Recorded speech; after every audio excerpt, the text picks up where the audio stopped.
Hey, what's up friends? If you've been watching any of my little clips and videos I've been posting, just wanted to say thanks and come on here and say hi and share just a simple little trick for a rope lanyard clip line. I have had this Rock Exotica akimbo that has been sitting in my gear bag for, I don't know, like maybe 3 years now. I never really fell in love with it. I liked how it functioned, but it wasn't reliable for me for long rappels or just for a daily use tool. I could never really get it to work consistently for me. And I worked with a lot of guys that also kind of sort of loved it and have had it sitting in their gear bags out of use as well. And it's not a cheap piece of gear and it's pretty nice. I wanted to find a way to use it, so I figured I would put it on a flip line, and I think this might work out. I haven't actually climbed with it yet, but I just wanted to show you this little setup in case you've got one sitting out of use also and want to do something with it. The reason I didn't like this as a daily climbing system is just I'm in the Pacific Northwest. I deal with sappy, wet ropes pretty regularly, and it doesn't really like that, but it does grab super consistently. I use a steel core flip line. I use a rope lanyard at times for different applications, but I really like how there's no sit back on that. Really easy to tend. This is like a little 4-inch chunk of wood. I'm like one-handed all the way on this thing. If I'm in like a little spindly maple top, I think this is gonna work out pretty well, and I can make little adjustments pretty easily. One finger here. And since it is good for an MRS system or an SRS system, I got it on this, pretty decent sized chunk of rope here. Just got the tail daisy chained.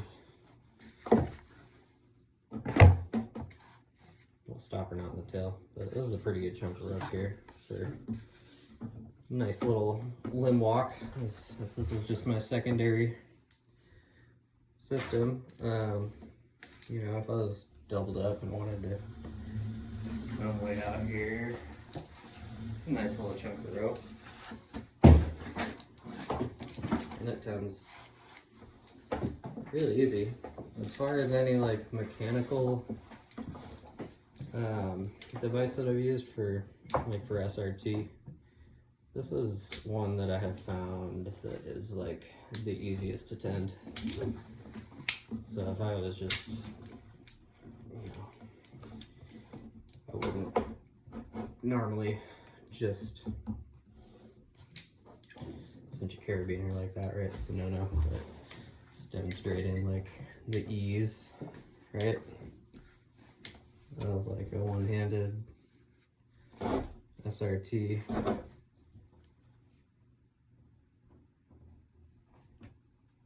System there. One thing I did want to show here, which is something that I do sometimes, right? Like, we're not supposed to cinch on just a carabiner alone. This is totally side loaded here, especially on like a small chunk of wood. But a lot of us, we do it even though we're not supposed to. One little thing that I've found that I'll do sometimes to make that setup a little bit safer, you know, just as like,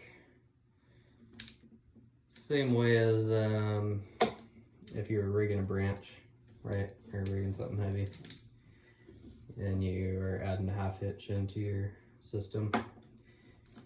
You can do that here. If you didn't want to untie this and tie a knot and you wanted to just cinch this off for a single line application, I can, you know, just do a little half hitch there, and I'm still going to lock it off with this carabiner. I'm going to rotate this carabiner so that it is on the spine up against a chunk of wood. It's actually properly loaded here on the spine, but that's not where my weight is. My weight is 100% on that half hitch below the carabiner. You can see this carabiner is just, it's flopping around, it's not weighted. It's basically locking this knot off. It's a clove hitch, locked off by the carabiner, but all my weight is in that half hitch below. So, I don't know, to each their own, but that's one way of kind of breaking that rule, but still being safe.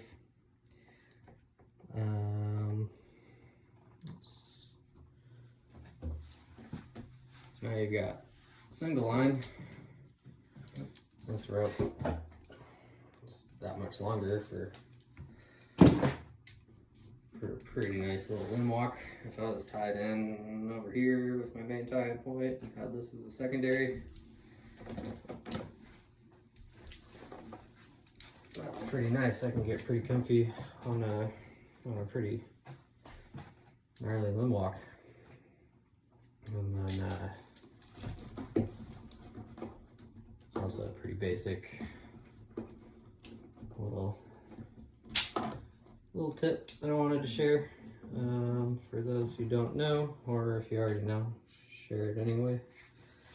Like I said, I'll climb with a steel core, and I will also climb with the rope lanyard, and I like to have a nice length of rope when I climb with the rope lanyard. I don't want it to be crazy long, I don't want it to be in my way, have this crazy long tail getting tangled up, or worrying about spiking it, or, you know, if I'm rope walking up a rope, having it just in the way. So obviously, right, you can just daisy chain it, but the direction that you daisy chain it can make your life a lot easier, right? Like I could take it right from the tail end of the device here and daisy chain it this way.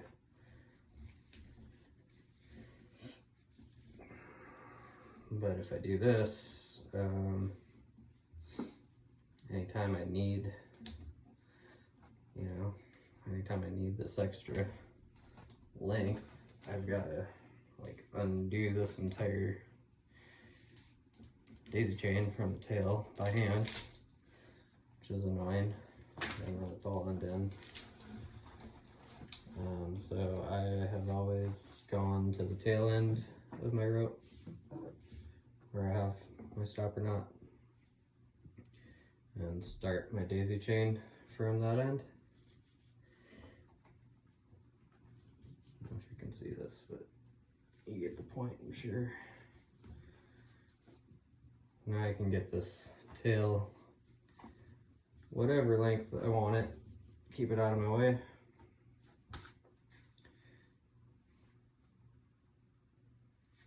And then when my device runs into it, it's just gonna undo it. So I can, you know, I can clip the tail and my little accessory carabiner here. And then as I need it, I can rappel. And that, you know, one loop at a time is just gonna come out from that daisy chain.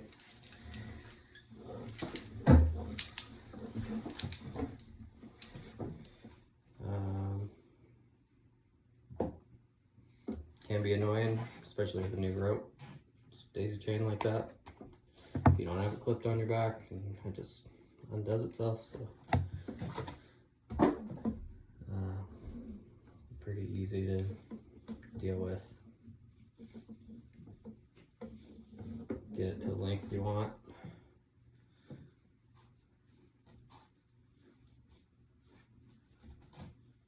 And then, you know, just take your last bite. Once it's at the length you want, just throw a little half hitch in there around the whole thing. Now that tail is just gonna hang out. It's not gonna come undone unless you want it to. Just put this to your little accessory carabiner back here, and that's everything's all out of the way.